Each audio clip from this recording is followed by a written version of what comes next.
Hey everyone, I'm Katie. I'm Kelsey.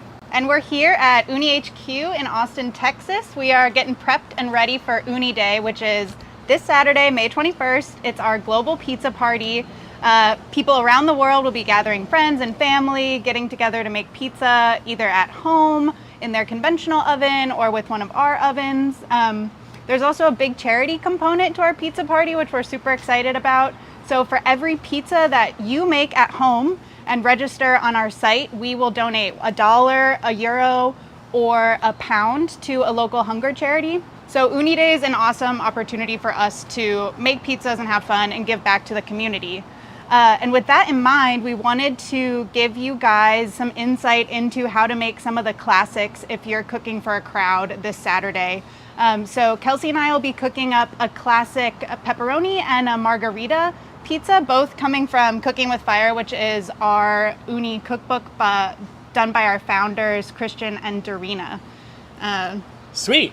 All right, so first things first, we're going to show you a few ways to stretch the pizza dough. We got a coat of 16 ready and hot. It's about 800, 850 on the floor. It's been going for a few minutes. We recommend lighting it about 15 minutes before 20 minutes before you start cooking. With that in mind, we're gonna take our pizza dough right here, and we're gonna need a little bench flour. So a lot of people, when you see pizza videos, they use the smallest amount of flour, but you know what? When you're learning and first stretching pizza dough, a little extra flour is gonna help you get a great launch and a great shape. So I have the pizza dough right here. I'm taking it out. It's been proofing overnight. Feels really good.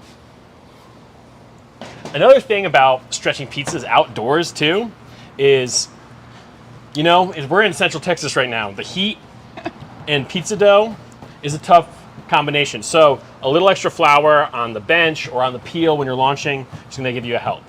When I'm stretching, I like to take my fingers, keep them pressed together like this, and I'm using the meat of my fingers, not the tips, to push down straight down on a small bed of flour, and that is going to give you a nice even circle. As you can see right here, it's evenly stretched. There's a crust.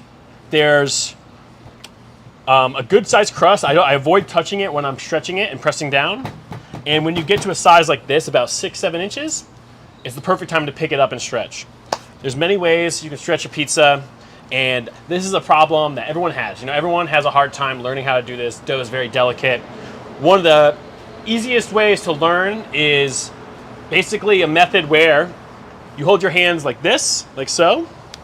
Your fingers are together, similar to how you're stretching, but you're going to keep them together because you don't want to have them poking out and poking little holes in your crust. And I basically will have the crust basically hanging over my fingers, and I'm just letting the dough stretch itself, and I'm just like letting it fall over itself. I'm not doing too much. I'm not pulling.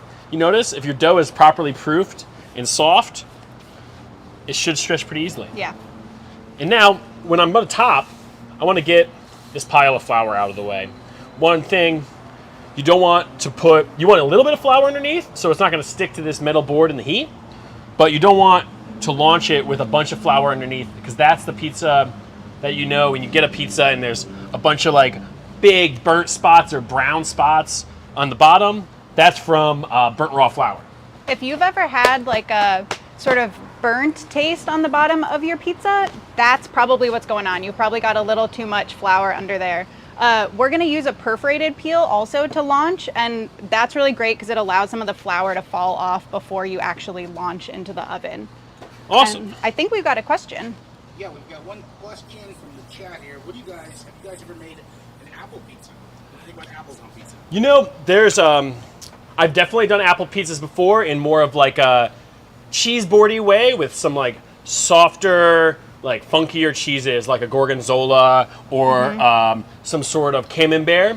I think there's a great pizza chef in Portland, Oregon named Sarah Minnick. She has a pizza place called Lovely's 50/50, and her pizzas are very beautiful, and she's always using different fruits and savory components that are really awesome to check out. Kelsey, what would you do if you wanted to do like a sweet apple pizza? Because that sounds pretty good to me. I mean, you can do fun things. You can do like an apple pie pizza, make apple pie filling, maybe cook it a little bit on the stove, and then top a pizza with it, and maybe make a crumble or a brown sugar crumble and put that on top. Yeah, that would be good. I wonder if that's also one you might, we talk sometimes about par baking in our recipes, which would be like baking your dough a little bit in the oven with nothing on top of it before you top it. And we do that often with dessert pizzas. So if you wanted to try something with a super sugary top, you might do a par bake before you pop it in the oven to be finally crisped up and done, so you don't end up with burnt sugar or flames in your oven, extra flames. Sweet. Yeah, that's always fun. So what we're doing right now is we're topping a Margarita pizza. It's very simple pizza. Obviously, everyone knows it's the classic. You have tomato sauce. We have some crushed San Marzano tomatoes, beautiful ones from Bianco di Napoli. We have some fresh mozzarella that is really, really good today. We have basil, which there's a lot of discussion on basil. Do you want it post-bake or pre-bake? Well, in Naples, you'll see it both ways. I like to do it both ways. Today, we're going to do it pre-bake.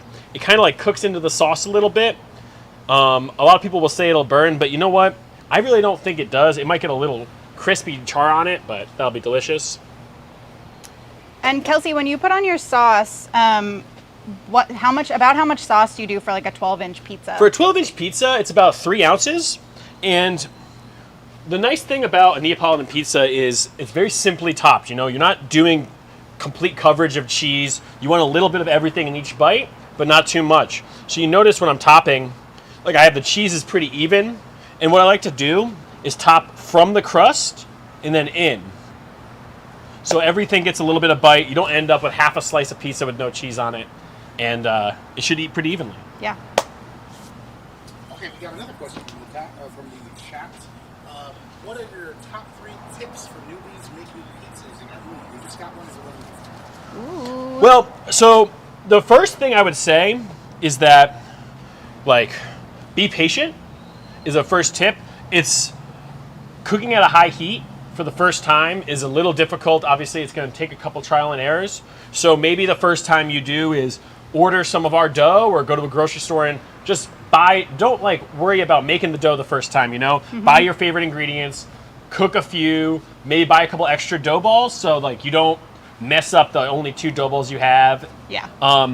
And then find what temperature writes for you. Like these are very versatile ovens. Like you can cook at a slightly lower temp, like 650, 700 and do New York style. You can do the high temp Neapolitans. And another one I would say is that don't overload your pizzas. You know, everyone loves getting a supreme pizza. I love a trashy over top pizza, but when you're cooking pizzas for the first time, especially at really high heat, that's how you're gonna rip it, and it's gonna be it'll be a mess in your oven, and that's really a frustrating thing. Everyone's been there. Everyone rips pizzas too. Remember that. Yeah. I have been cooking pizzas for 15 years, and I've ripped hundreds of pizzas. It's okay. Like it happens. It happens to everyone. It might happen right now. Who knows? So I would just not like. Patience is really the key to cooking pizzas, and just have fun with it. You know, it's at the end of the day, it might not come out exactly perfect the first few times, but you're gonna really enjoy it. It's gonna taste good as long as you're buying good ingredients and buying nice dough. Another thing I would say, well, first of all, congratulations on your wedding. That's exciting. And I would also say that if it's your first time using an Ooni, we recommend that you season it one time. So it'll take about an hour, and doing that a day or 2 or a week before you actually want to cook your pizza is awesome. It will mean that you learn how the oven works, what the flames look like. It'll give you a chance to get your oven prepped and ready, and you won't be running into like close time, like, uh-oh, I wanted to make pizza in 45 minutes for 100 of my friends, but I didn't know how the oven worked until an hour ago. So giving yourself time is really, really great. All right, this pizza is ready to cook. So we got our toppings on it. We got some fresh Parmesan. We have mozzarella, tomato sauce, basil. Our oven is ready to roll, and we're gonna cook this pizza. Another real help, especially if you're first learning the ovens, is the thermometer, an instant read thermometer. Like a lot of problems that we get when we're talking to people who are cooking pizzas is they turn their oven on, it gets hot for 5 minutes, they launch a pizza and it rips, and they're not like they're frustrated because you bought this oven, you spent a bunch of money, you've made the pizza dough, and it didn't come out great. Is what you really want to make sure is that your floor is hot. Our floor is about 750, 800 degrees right now, which is pretty hot. And that way the bottom's going to cook. A lot of people will see color on the crust before the bottom's cooked, and that means your flame is really hot, but your stone's not ready yet. Yeah. And that's when you get a lot of rips. Got another question from the chat. Any tips on cleaning the stone? Yeah, the stone is super easy to clean. Our Ooni ovens are designed to be pretty self-cleaning. The easiest thing to do, one, you can get a pizza oven brush, which will allow, it's similar to a grill brush, but it'll allow you to get off big leftovers. Maybe you spilled some cheese, maybe you ripped your first pizza and ended up with some sauce on the stone. That'll allow you to get the big debris off. And then you can simply flip your stone over. Be careful, be gentle, but like in the Coda 16, I won't do it now because I'll burn my hands off, but there's a little divot where you can press in and flip your stone over, and then the next time you cook, that bottom of your stone should get clean, and then you can just sort of rotate back and forth between cooks, and your stone should stay pretty clean. I will also say that a stone that has some color on it is not a problem. That's just a well-loved stone. You cook pizza on it. So that's not something to be too concerned about. You just want to get flour and big debris off of there. Yeah, having a good brush is definitely a big key, especially, if you launch a pizza and it had too much flour on it, or you rip a pizza, having a brush that can scrape and sweep as well is a really nice thing to have. And this pizza has cooked pretty fast, and it's looking pretty good. It's about a few seconds from being done. Yeah, what have you been doing in there? I've been talking about cleaning stones, but you've been turning and Yeah, so a lot of problems that people have are with turning the pizzas. And one thing that I would recommend is having a turning peel is really important. Every pizza place you go to that's a Neapolitan style pizza place, the pizza cooks are using this. It's an easier handheld way to manipulate parts of the dough when one part is getting too much color and the other side is not, so you're turning it evenly. And when we cook the pepperoni pizza, maybe I'll talk about it a little bit more as I'm doing it. yeah. But right now, we're looking good. Our Margarita pizza just came out. It looks pretty great. It's got an even cook. It's got nice blistering. And with margaritas, we like to finish them off with a little olive oil. And so we'll do a little drizzle, and then we're going to slice it and make a pepperoni pizza. Okay, Kelsey, so when you've got your pizza in there and say you're a first-time pizza cook and you're like, when do I turn this thing? Do you have what are you looking for in the pizza to do your first turn? Well, this is something, too, we can show y'all in the next pizza, but what I'm watching, especially in the Coda 16, which has the L-shaped flame, is I'm watching the back corner that's facing the flame, and I'm watching the crust rising. Once the crust is fully risen, and you'll start seeing color in the back corner, and that's when you know that the bottom is probably safe enough to move. A lot of people will move their pizzas really early, and then they rip it, and then they're like, oh no. Which happens all the time. Yeah. It happens to me still every once in a while.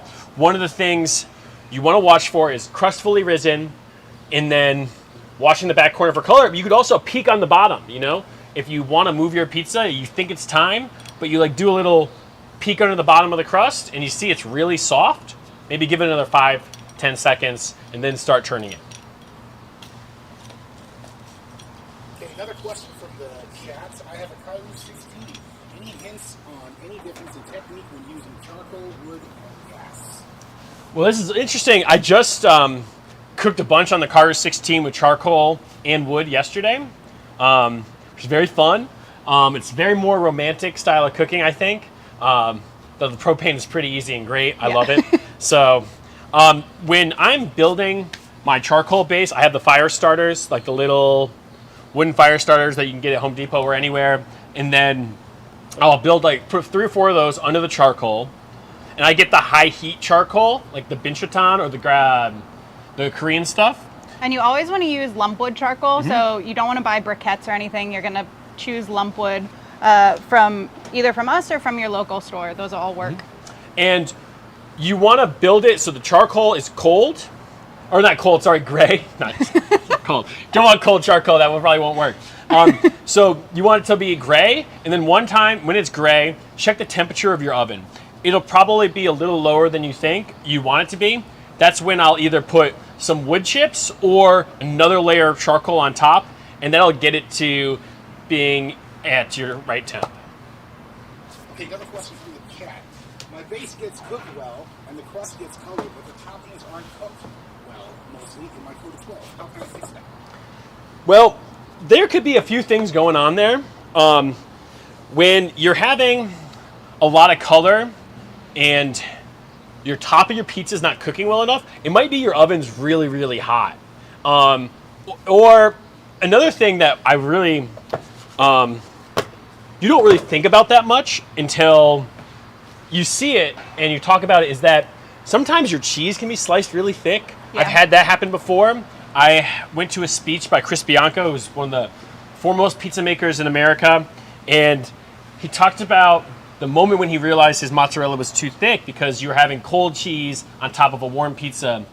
And it's a simple thing like that could help you. But a lot of times you'll get that when your oven is ripping hot. Yeah. And you're putting your pizzas in, it's getting a lot of color, so it's cooking probably 30, 40 seconds too fast. So I think keeping your thermometer going, maybe watching how much toppings, maybe try putting less toppings on it, and go from there, and just tinkering with the temperatures of your oven should help that. Something that also helps is if your stone's up to the perfect temperature and you launch, you can turn down the flames to low, and that will help things cook a little bit slower on top while the base is getting cooked. But I think, lesser toppings. If you've got a really thick dough and you're trying to cook it at a Neapolitan temperature, you might also run into that kind of issue. So you'd want to be lower and slower the whole time. All right, so now we're gonna make a pepperoni pizza, which is my favorite and most children's favorites pizza, everyone's favorite pizza. Kelsey's doing the fancy, he's doing his Oh, fancy whoops. turn. I was gonna do the other way, but I just naturally just stretched it. So pepperoni pizza, this is very simple. We're gonna use the same fresh mozzarella that we used on the last pizza. You can use shredded cheese. The fun thing about this stuff, and fun thing about pizza for me, is there's so many different ways of doing this. You know, of course, you can put hot honey on these things. You can use different cheeses. You can use different salamis. One of my great favorite things to do is go to the grocery store and buy a different kind of charcuterie every week and try it on a pizza. These are limitless potential on a pizza, you know? It's fun to be friends with Kelsey because he often will bring a different, like he said, a different part of a charcuterie board to the office every week to try out on a pizza. So would recommend. When you're making a pizza too, I really can't stress the even topping enough. I think I worked at a slice shop years ago, and my pizza had to have like half no pepperonis or not enough peppers. And if you could see how this looks, this is a good pizza. The Margarita looks great. You know, you're going to get a little bit of everything in every bite. I think that's going to be way more satisfying for you in the end. Okay, another question from the chat. When I make the pizza, the top is perfect and the ground is not. What happens? Can you explain? Yeah, so that'll happen a lot if your stone is a little cold. We really want to make sure, especially if you're cooking Neapolitan style pizza, that your stone is around 750 to 850 degrees. You want to get it hot. And one thing you can do with it is, like, you know, take a temperature of the stone before you cook it. And if it's not ready, and I've been there too, I've been impatient and just was like, I'm cooking this pizza right now. I want to get it going. And like, have patience to get your stone up to temp. And then one thing a lot of times you'll see with like toppings, or tops being cooked, bottoms being cooked, is that if you're cooking a bunch of pizzas at a time, maybe you're having a pizza party and you're cooking like 6, 10 pizzas in a row, that'll happen a lot too. Like, I've been there before. I've done pop-ups where I'm cooking 100, 150 pizzas out of an Ooni oven, or a couple Ooni ovens, and you just have to give it, after a few pizzas, you got to give it a couple minutes to bring it back to temp. They heat up pretty quickly compared to any other oven I've worked with. So it's nice to be like, just have the patience to get to the right temp and then go from there. Yeah, I think if you're thinking about cooking also for an Ooni Day party, you might every, 2 or 3 pizzas, just give your stone a minute or two. It'll make a world of difference and you won't get stuff sticking, and that'll help cook the base too. Awesome. So we're gonna cook this pepperoni pizza, and I'll talk you all through how I turn it, how I handle it in the oven. So I'm gonna move this out of the way for a second so I can scoop this up. And we got a little parm on there. We got plenty of pepperoni and some parm on top, so it'll be good. Folks, we just got a hello from Argentina. Oh. What's up, Argentina? Argentina, very famous pizza style that's blowing up recently. Had a beautiful Argentinian pizza at the Pizza Expo this year. Yeah. Did you have that from OG Papa Fern? Yeah, that looked amazing. I was not there, but Beautiful. It looked cheesy and delicious. All right. So when I'm watching my pizza, I'm watching the back corner, and the dough is fine, and the oven's really hot. So it's starting to rise. I'm not touching it. You know, a lot of people want to see this. They hear the sizzle. They see the color coming on the back corner, and they want to immediately pick it up. I'm going to let it sit, and I'm seeing that the back corner is getting a little color, so I'm just going to turn the flame down a little bit, you know? And when I'm picking it up, I have my peel. I have it pressed down like this. I'm not like scooping, and I'm just going to take this side, where the side that's getting color, and give it a little turn. It's got a nice crispy bottom right now, looking good. If you can see that, I'm not sure. That part's got color, and now we're just gonna give this a nice even turn. It's gonna be about 30, 45 more seconds. If you don't have a turning peel, you also can use the peel that you launched with to pull the whole pizza out and spin it around and launch it again. Yeah. The turning peel makes it a lot easier, but it's not the only way to go about things. And I've used the larger peel. I've used a grill spatula. You can use, you can be creative with it. Anything that can handle the dough without it falling over. And handle the heat too, I would say. Yeah. Yeah, don't put a plastic thermometer. Do not put plastic in there. Wow, this looks pretty dang good.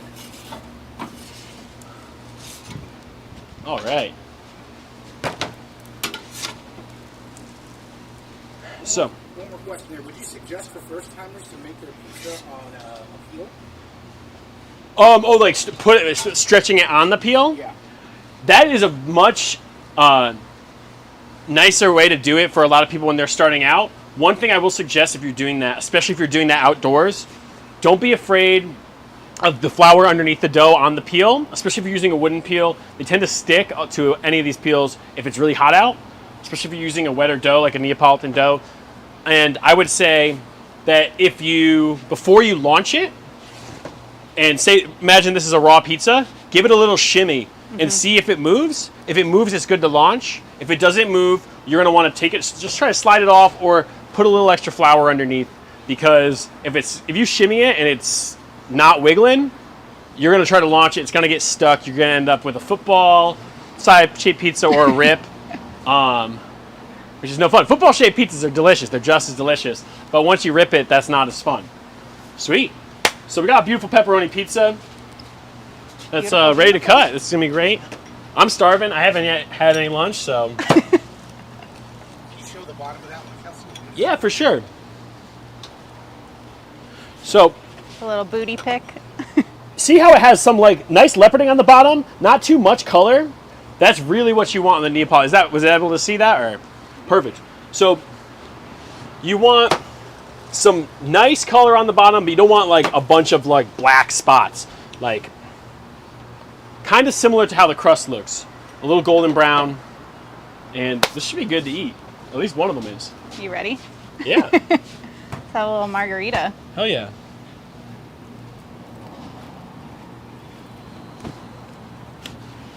All right. Cheers. Cheers. Boom.